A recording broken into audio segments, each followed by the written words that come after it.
carteiras espalhadas pelo campus, batucadas, barracas e faixas. Foi assim que os alunos encontraram a universidade hoje. Desde a quinta-feira, os alunos e professores estão acampados no campus Taquaral, esperando esclarecimentos por parte do reitor para a demissão de mais de 100 docentes num período de provas e trabalhos. Apesar do clima pacífico da manifestação, o reitor não compareceu ao debate promovido pela Rádio Educativa na manhã de hoje. Isso frustrou os alunos e professores que esperavam um posicionamento de sua parte. Carla Camargo, para o Boletim Unimep.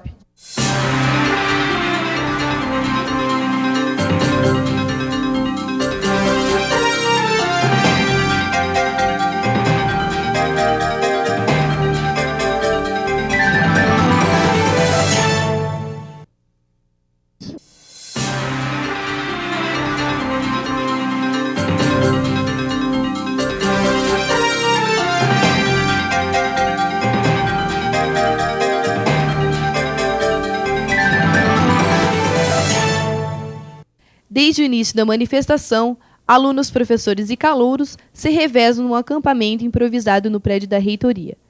Toda uma estrutura foi montada para que fosse possível a permanência dos manifestantes durante esses 5 dias, tempo em que reuniões e assembleias foram realizadas com o intuito de organizar a manifestação, para que ela acontecesse pacificamente. Esse movimento contou com um acampamento, contou com a formação de comissões da organização, então comissões de comunicação que vai divulgar esse espaço, comissões de ordem prática mesmo, da alimentação, e reuniões que aconteciam de 2 a 3 vezes por dia. Reuniões dos estudantes, reuniões dos professores e reuniões gerais, para encaminharmos juntos qual é a nossa luta, para termos clareza o tempo inteiro do que estamos buscando com isso. A ocupação tem sido muito pacífica, tem sido muito tranquilo, tem sido um clima cordial, de muita solidariedade e, acima de tudo, de muito respeito.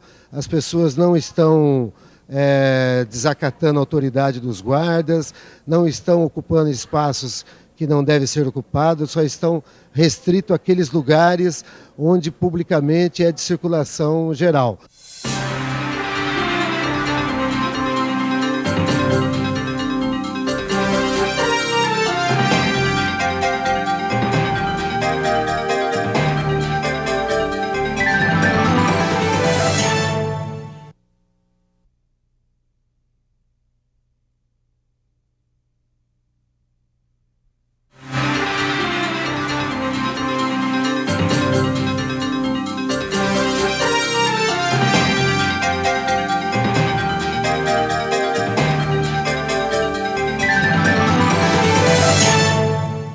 Convidamos vocês para estarem aqui com a gente para dar uma satisfação à comunidade piracicabana e região de uma instituição que é parte dessa comunidade, que é mais que centenária em termos de instituição educacional e que está passando um momento difícil na questão financeira. É bom que se destaque que nós não temos nenhum problema, pelo contrário, na área acadêmica, a nossa qualidade, né?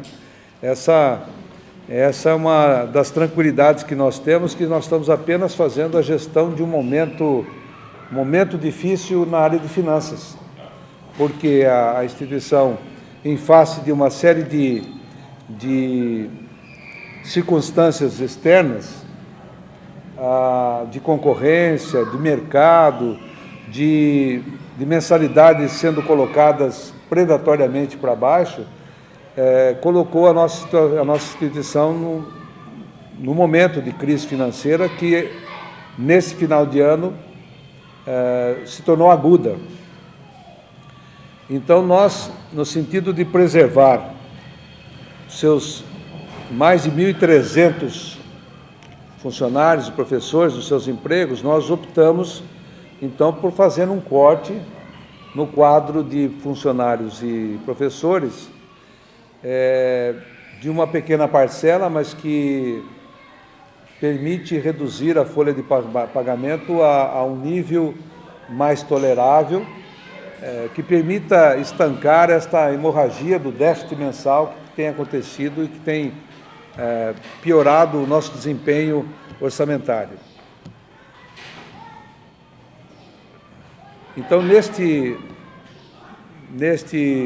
propósito, nós esperamos chegar mais no final do ano, embora a situação venha se acirrando, medidas outras que foram muito comentadas, como diminuição de bolsas de pesquisa, corte de viagens, jetons, essas coisas foram apenas algumas tentativas de conscientizar a comunidade de que nós estamos num momento de crise, que os nossos alunos não suportam pagar mais o custo da instituição como ela está hoje, porque os salários ficaram muito elevados, a nossa folha de pagamento, que pelas orientações técnicas de revistas especializadas não deveria passar de 60%, e nós temos uma decisão do nosso Conselho Universitário de 1995 de que a folha de pagamento e encargos não deveria ultrapassar a 65%,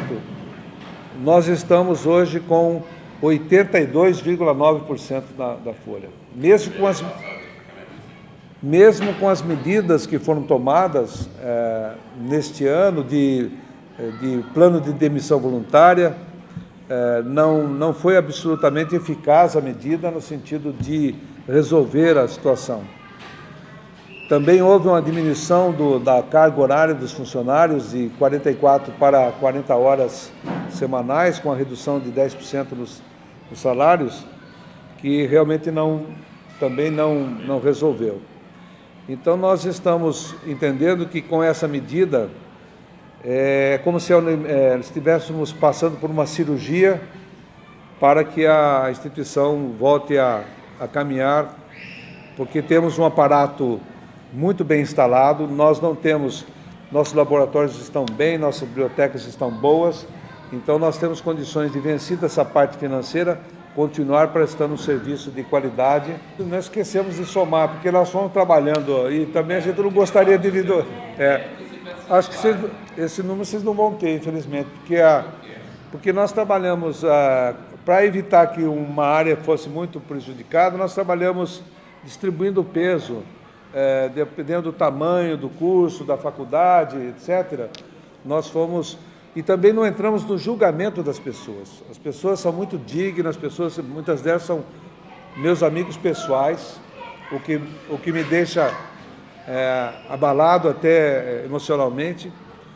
Então nós criamos critérios objetivos e seguimos esses critérios. Pessoas mais antigas, com salários mais elevados, mais tempo de casa, salários mais elevados, pessoas... entre essas, aquelas que já estavam aposentadas, eles continuavam trabalhando, porque teriam um menor impacto na sua vida. Também pessoas que tinham um segundo emprego, muitos dos nossos professores, mesmo sendo tempos integrais na casa, também muitos deles têm outro emprego. Então, essas pessoas também deu-se preferência a essas pessoas que minimizariam o problema social das demissões.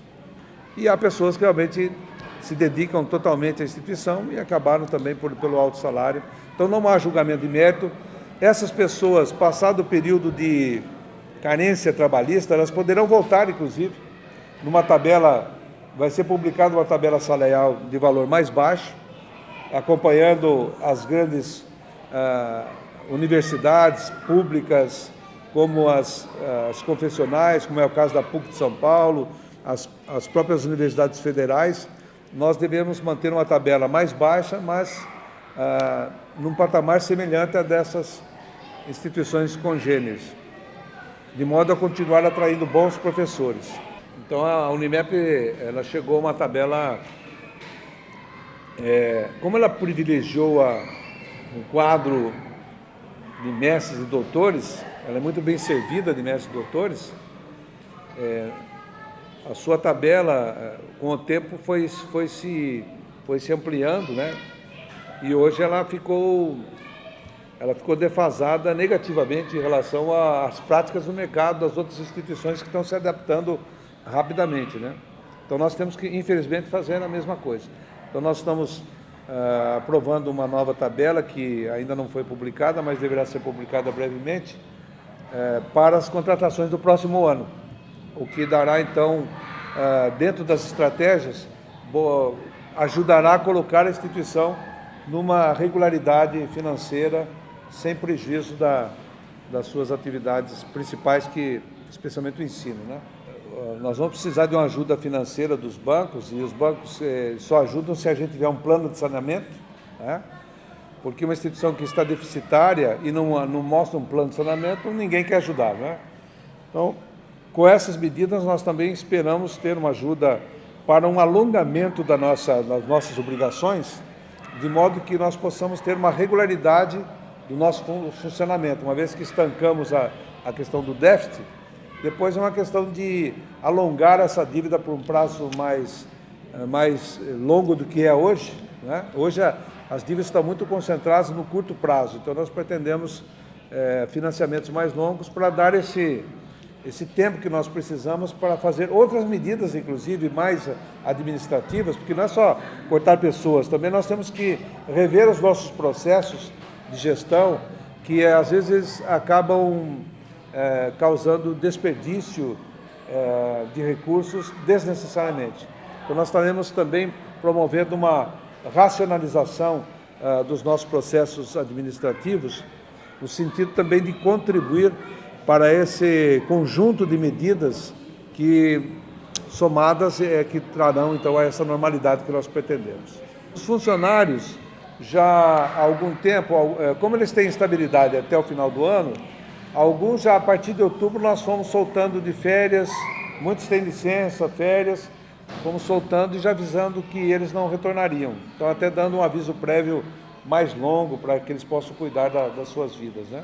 Nosso alvo é chegar àquilo que o Conselho Universitário determinou, 65%. Nosso alvo, com todas essas medidas, com folha de pagamento. Esse é o nosso alvo. Depois nós vamos ter que calcular exatamente, sem contar agora, porque nós temos despesas agora de rescisão, né? Despesas de rescisão, que vamos cumprir direitinho, né? Vamos negociar aí, vamos... com os próprios professores. E depois, então, nós já começamos o ano com uma folha menor, né? E aí, então, nós vamos...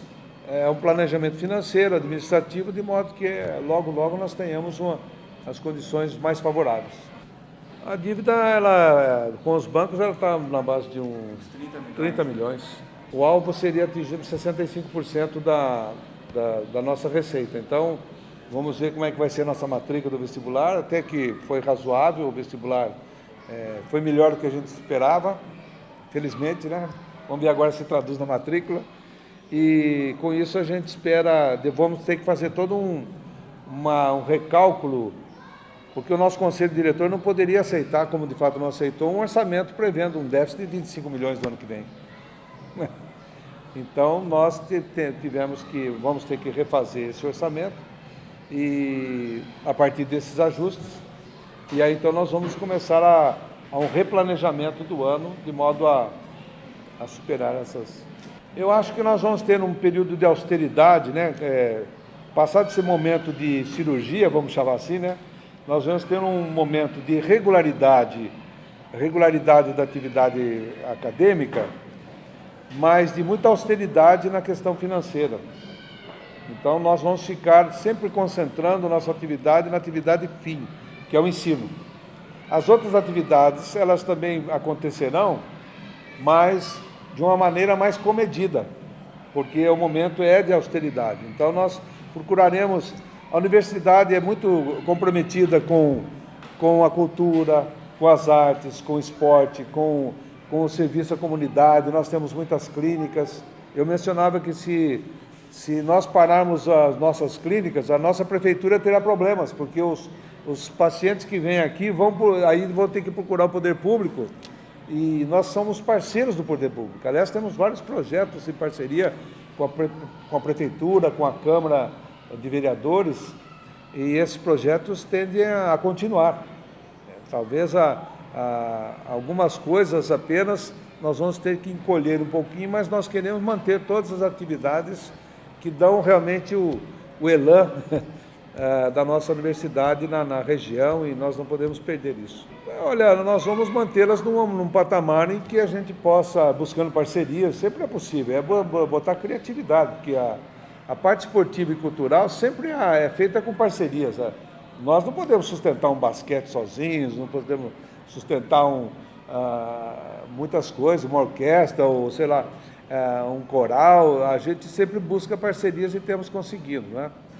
Esses dias mesmo a nossa escola de música apresentou a Orquestra Filarmônica no teatro, que a escola de música hoje pertence ao IEP, né? E é totalmente patrocinada pela Caterpillar, que estava comemorando seus 30 anos. Então, esse é o tipo da parceria feliz que não traz encargo para a universidade. Ela apenas articula e acaba fazendo realizar uma coisa importante para a comunidade, que é a questão da arte e da cultura, né? O ano letivo faltam pouquíssimos dias, a maioria dos alunos já fez as suas provas, nós teremos um casinho ou outro para resolver, né? E que às vezes dentro da própria faculdade tem outro professor que é da mesma disciplina, porque eles dividem trabalho, né? Então eles vão, caso aconteça por uma questão, um caso lá que não tenha professor na casa, então nós vamos buscar, porque a pessoa poderia ter morrido, né? A maior parte dos assuntos nós teremos quadros suficientes de professores para atender as necessidades. Nossa, as faculdades têm plenas condições. A preocupação que os alunos estão aí é mais política, do DCE, mas no fundo o próprio DCE também está nos pressionando para baixar as mensalidades. Como é que eu vou baixar a mensalidade mantendo os salários altos? É impossível. Então, eu acho que o movimento é legítimo, é até bonito de ver os alunos se articulando, isso é muito bom, educativamente é muito bom, mas é uma espécie de contrassenso, né? Eles estão lutando para baixar a mensalidade. E aí a gente precisa mandar professores que estão com altos salários, eles vêm em defesa dos professores, que é uma solidariedade natural, né? Mas que é uma contradição, né? Tão preocupados de não desfalcar nenhum, a gente foi trabalhando curso a curso, vendo o que podia ser feito, de modo que não tivesse essas dificuldades, né? Então a gente se preocupou mais e não chegou em números assim. Então não há nenhum prejuízo em nenhuma atividade acadêmica. Nós vamos dar solução. Substituição da pessoa, do institucional, né? Não tem problema, nós vamos atrás. O compromisso que nós assumimos é que nenhum aluno será prejudicado, a não ser que haja uma greve. Aí uma greve é uma coisa que está fora do nosso controle. Mas mesmo assim, quando retornar, quantas escolas ficaram 3, 4 meses de greve, depois a instituição busca repor dentro eu acho que nós já estamos no final, o risco de prejuízo para os alunos é mínimo, porque, como repetindo, né, a maior parte dos cursos já concluiu suas atividades, estão só no rescaldo do semestre, muitos alunos já não estão nem vindo, né? Você aluno está sabendo disso, né? De modo que o prejuízo é muito pequeno demais, e nós temos condições de administrar de modo que não haja prejuízo para ninguém. Nós nos antecipamos para convidá-los aqui justamente para dar essa satisfação. Acho que a Unimep não é uma entidade qualquer, ela mexe com muitas vidas, né? Então nós estamos fazendo isso com muita responsabilidade, não estou tratando notícia como algo assim de... É um momento triste. O número é quase um desrespeito, porque eu não estou massificando essas pessoas como se fosse uma boiada. Eu quero considerá-los com muita dignidade, estou com muita dor no coração de ter que fazer isso com pessoas que realmente trabalham na instituição há muitos anos, levaram a instituição para esse patamar que ela se encontra hoje. Então eu não posso considerá-los como números. Por favor, eu não quero que insista nesse assunto, porque senão eu estou... Ou então vocês estão barateando a notícia, porque acho que o número não é o elemento... O elemento é que a Unimep é uma entidade social importante para essa cidade. Mais de 1.300 pessoas, né, terão garantia de seu emprego, suas vidas, suas famílias terão regularidade. O nosso esforço é isso aí. E as pessoas que estão mais antigas e têm salários maiores são as que têm melhores condições de se autodefender. Porque eu não vou mandar embora o guardinha aqui, a pessoa da limpeza, que tem dificuldade de arrumar um novo emprego. Um doutor com toda titulação, que é admitido aqui, às vezes já tem um segundo emprego. Muitos já são aposentados, têm sua vida resolvida. Então, socialmente, nós procuramos selecionar para ter o menor impacto social. Acho que isso que é importante e preservar esse grande contingente de pessoas que são, às vezes, desprotegidas. Se a instituição entrasse num caos e falhasse com o primeiro salário, seriam as primeiras a sofrerem restrições na sua casa, na sua família. E as pessoas que estão sendo demitidas não terão, com certeza, solavanco nas suas vidas, porque elas tiveram muito tempo, salários muito bons, e que, se tiveram juízo na cabeça, deve ter uma boa reserva e vão ter uma indenização que vai dar para mais de ano aí sem trabalhar, até se quiser. Então, eu estou muito tranquilo nesse aspecto, porque nós estamos fazendo da forma social mais razoável possível. Mais razoável possível. Então, acho que é isso que, para mim, é importante nessa satisfação que eu estou dando para a comunidade, é chamá-los para que vocês recebam, como representantes da opinião pública, recebam da nossa pessoa as informações com todo o peso dessa responsabilidade que nós estamos assumindo nesse momento, para salvar uma instituição que hoje é parte de Piracicaba, né? E eu tenho a obrigação de trabalhar pela sua salvação, né?